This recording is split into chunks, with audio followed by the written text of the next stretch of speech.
Hello and welcome to our second episode of the podcast, Yavcast with Orish. I am your host, and today I have with me someone who is the Just and Energy expert at the Pan-African Climate Justice Alliance, and he is equally the Director of Programs at the African Coalition for Sustainable Energy and Access. He is Mr. Eugene Nforngwa, who is present with us here today. Welcome, Mr. Eugene Nforngwa, and thank you for your presence. Thank you so much for having me on this podcast. Okay, it's a pleasure to have you in our midst today. We've heard so much about you, and we were really looking forward to having you in our midst today to talk about energy, renewable energy to be precise, and its winning advantages in today's energy mix and today's world. So before we continue, I would like us to please turn on our notification buttons, like, share, comment, because we need to grow, and we only grow by you give us your comments and giving us your reviews. Thank you. So I would like to start by asking you, what is renewable energy and what do you think is its winning advantages in our today's world? Thank you so much. I think that's an important question because many people use the expression renewable energy without really taking time to think about what is. Some people use it to mean clean energy. Mm-hmm. Some people use it to mean sustainable energy. But each of these expressions has a slightly different meaning. Renewable energy, I think the definition is in the name. It's energy that is supposed to be available perpetually, which means that as you use it, it doesn't deplete. And the conversations around the need for renewable energies emerged at a time when there were concerns that something like fossil fuels are depletable. And so if we deplete them, then countries need to think about other sources of energy that we cannot deplete. And so the expression renewable energy emerged from that conversation. But it has morphed today to also include energy that is coming from sources that are clean. So we're talking, for example, wind, sun, solar energy, to some extent hydroelectricity, and also some people would even put biomass in that category, provided that the trees that we cut for biomass can regenerate quickly enough for us to consider that it's renewable. Okay, thank you very much. That's quite fascinating. So what will you say are some advantages of renewable energy compared to the conventional sources that we are all used to?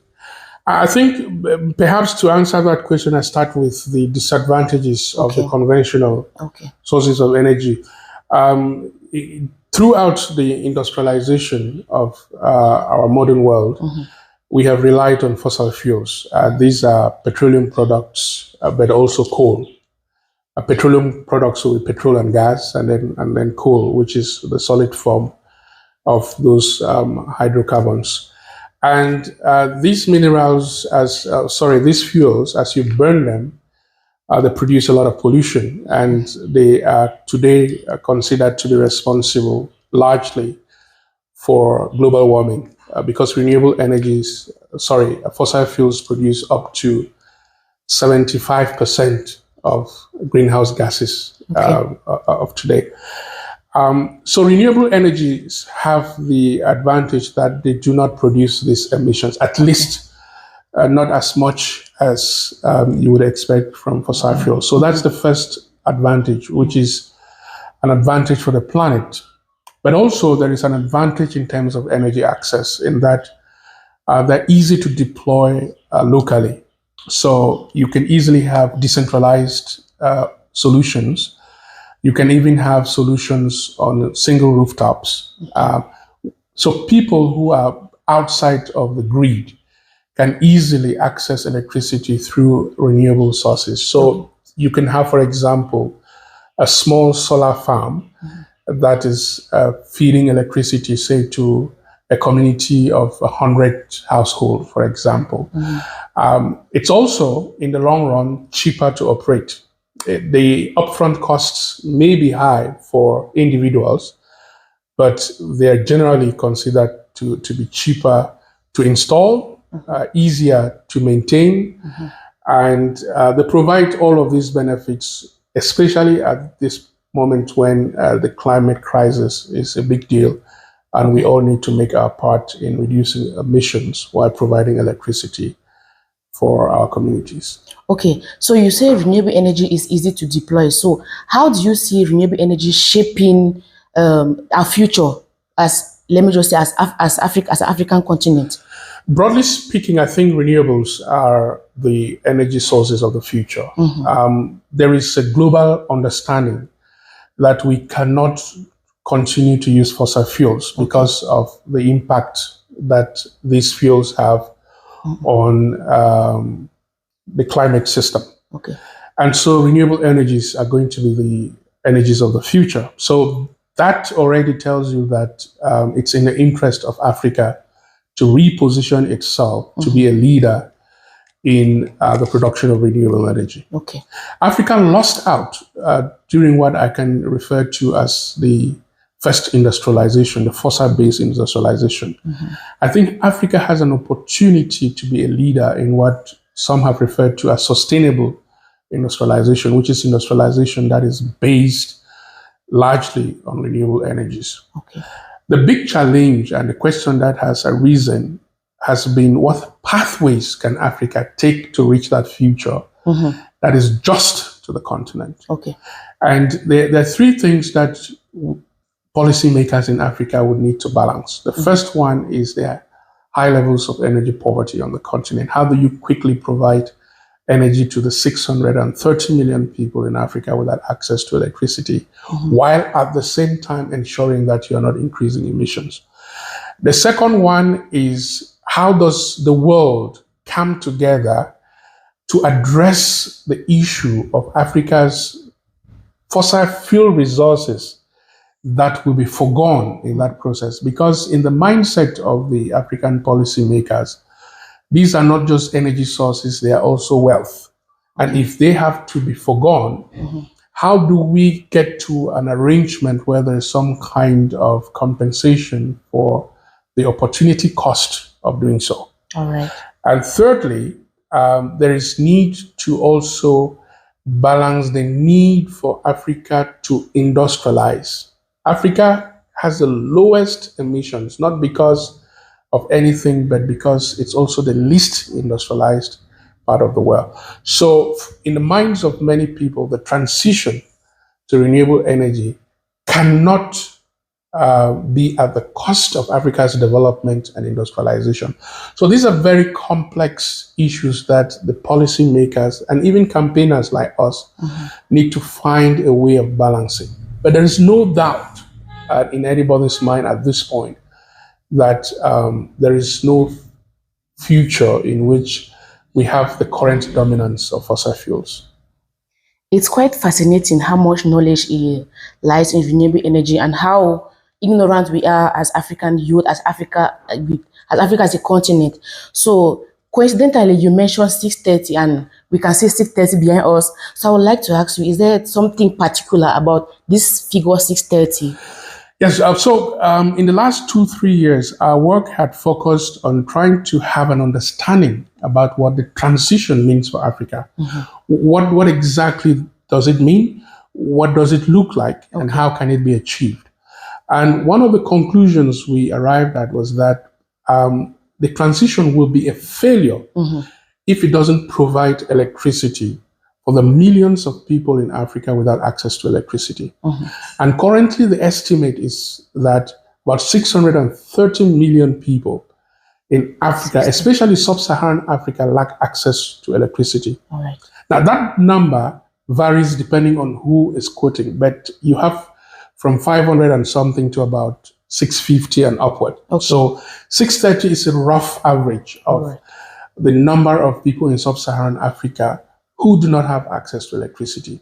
And so in the next phase of our work, we're trying to focus on solving that problem of low access to electricity. So the 630 campaign was launched recently in Addis Ababa by the Africa Coalition for Sustainable Energy and Access and the Pan-African Climate Justice Alliance, and a number of other partners who are beginning to join the coalition to advance the cause of these 630 million people. And the core demand is that we are asking public donors, private donors, and anyone who is involved in investing in renewable energy to commit and invest at least $630 billion between now and 2030 to at least be able to provide electricity to these 630 million people. So the number 630 comes in both in terms of the number of people that need to be reached and the amount of money that is required to reach these people. 630 billion is about $1,000 per person in Africa without electricity, and that is one of the most conservative estimates of what is needed. The cost of not doing that will be a lot higher. Okay. Thank you very much for that highlighting to us what the 630 campaign stands for. So I would like to ask you, just for the last question, do you have any advice to give to our viewers, for those that want to embrace renewable energy either in their lives or in the society or in their industries? Yeah, I think that, like I said, renewable energy has a lot of advantages. The first one and the most fascinating one is that it can be deployed at scale, which means that even a very small business person can get into this sector. It's not like putting up a thermal plant, which keeps a lot of actors out of it. To have a renewable energy business is something that with $50,000 or less, you can start a business very conveniently in Africa. The second is that communities can also get involved in producing and distributing their own renewable energy. So there's a little more room for participation in renewable energies than it is with conventional energy sources that are dominated usually by the state and a few multinationals. The second advantage is that, like I said, it can provide solutions that are tailored to the needs of the people. A good example would be farmers that need to do irrigation.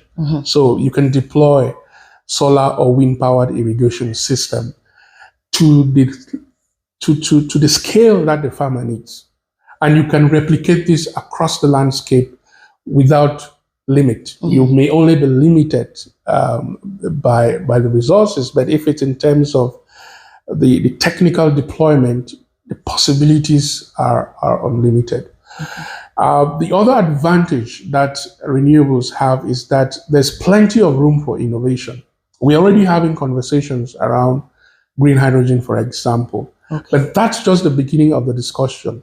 There are already people who are thinking about how do you grow algae, for example, and use that to produce energy. So because of the need to move to cleaner forms of energy, it has opened the space for a lot of innovation. Are there, for example, a combination of bacteria and other microorganisms and biodegradable waste, for example, that you can combine to produce energy? These are all questions that innovators and researchers are asking themselves, and it's limitless in what can be done. The challenge that we would have to overcome is, like I said, how do we ensure that renewable energies can also power at our industrialization? At the current level of the technology, the potential is only coming from things like green hydrogen. But we need to find other renewable energy sources that can run factories on the continent, that can run in industrial facilities, that can power cities without relying entirely on the sun, which, as you know, requires a lot of batteries if you want to store, for example.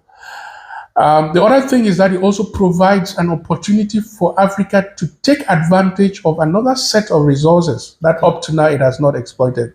These are what are referred to as the critical or essential minerals for the energy transition. We're talking about things like cobalt, nickel. We're talking about all of those things, lithium, for example, that is used in producing batteries. But all of these minerals that are used to produce electronics, like in our phones, which in the new era will become the dominant type of minerals that are used. And how do we take advantage? Because Africa has quite a good reserve of these minerals compared to other parts of the world. How do we ensure that we are not trapped in the resource curse that we have been known for. Because in terms of exploiting other minerals, we have seen that populations, entire populations remain impoverished.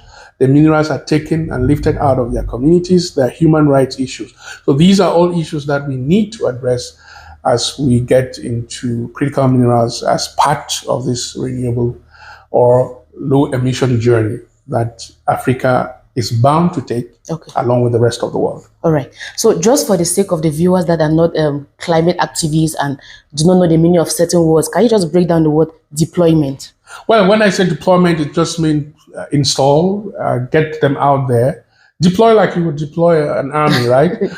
Just throw it out there. So we're talking about installations, but it's not only installations of the equipment or the technologies, but it's also training people to be able to maintain and install. It also creating spaces for participation. I did mention that one of the advantages of renewable energies is that it increases the possibilities for more actors to be involved in the energy sector. But you need to create the spaces and incentivize people to participate. Of course. So deployment it's really beyond just going from village to village and putting up solar farms or putting up wind farms, or maybe in some cases, some people still think that biofuels are still a useful part of that equation. Okay, thank you. Just to summarize everything that's been said, you've heard it from the expert. Renewable energy has a lot of advantages. Either you embrace it today or you embrace it today. Join the 630 campaign to help light up 630 lives in the sub-Saharan Africa by calling all the international communities, the organizations, then the global north to invest 630 billion francs, is US dollars. To light up the 630 lives in the sub-Saharan Africa.